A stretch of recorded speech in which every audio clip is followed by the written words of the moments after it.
Isang mapagpalang araw po sa ating lahat. Magandang araw po at magandang gabi sa ating mga viewers po ngayon ng EDCDian. Mega love shout out po sa ating mga viewers po at lalong-lalo na po sa mga supporter. At so yun mga kalingap, meron po tayong pag-uusapan. Beyonce po natin hindi mapakampante dahil dito mawawalan na ba ng allowance dahil wala na ba ang EDC na aabangan. So yan po yung ating topic na pag-uusapan po ngayon at imamarathon mga kalingap dahil syempre nagkakagulo yung ating mga viewers. So yun, kung bago ka pa lamang po sa ating munting YouTube channel, pa-like and share and subscribe na po para lagi tayong update sa ating mga video.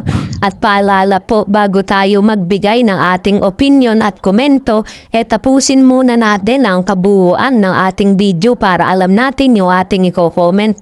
At suportahan natin si Kuya Bal at Kalingap Rab sa araw-araw nila na pagtulong sa ating mga kababayan. Lagi nating imaraton mga kalingap para syempre mas ganahan sila na mas gumawa pa ng marami at marami pa silang tulungan sa araw-araw. So yun, sa kabilang dako na po tayo mga kalingap, pag-usapan na po natin ito nga pong ating topic na patungkol po dito ay Beyonce, mawawalan na ba ng allowance dahil dito wala pang upload si Kalingap Rab.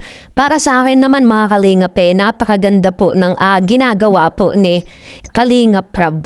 Dahil hindi naman po basta-basta papabayaan ni Kalingap Rab ito nga po si Beyonce kahit po wala pa pong upload sila. Kumbaga sabi nga po ni Kalingap Rab na minsan lamang i-upload ni Kalingap Rab ito nga pong si Beyonce at si Edu dahil syempre sa sobrang busy nga po. Pero syempre ayaw nga po ni Kalingap Rab na aalis nga po itong si Beyonce sa kanya dahil syempre mas maganda yung pakikitungo nga po ni Beyonce dito sa Team Kalingap at syempre maganda rin naman po na nagkakaisa. Ang problema nga po niyan mga Kalingap nababahala nga po ang ating mga viewers na bakit wala na daw po ang love team ng EDC at bakit daw po wala na pong ina-upload si Kalingap Rab.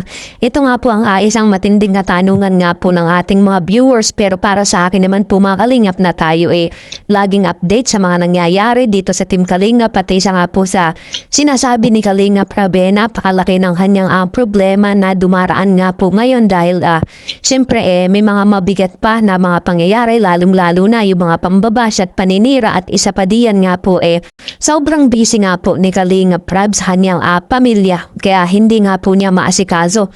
Kumbaga hindi man po siya makapag-upload pero maghihintay lang po tayo mga kalingap dahil hindi naman lagi goods at walang problema. Meron din naman na mga bagay na dumarating na talagang magkakaproblema tayo at hindi tayo basta-basta makakapag-focus.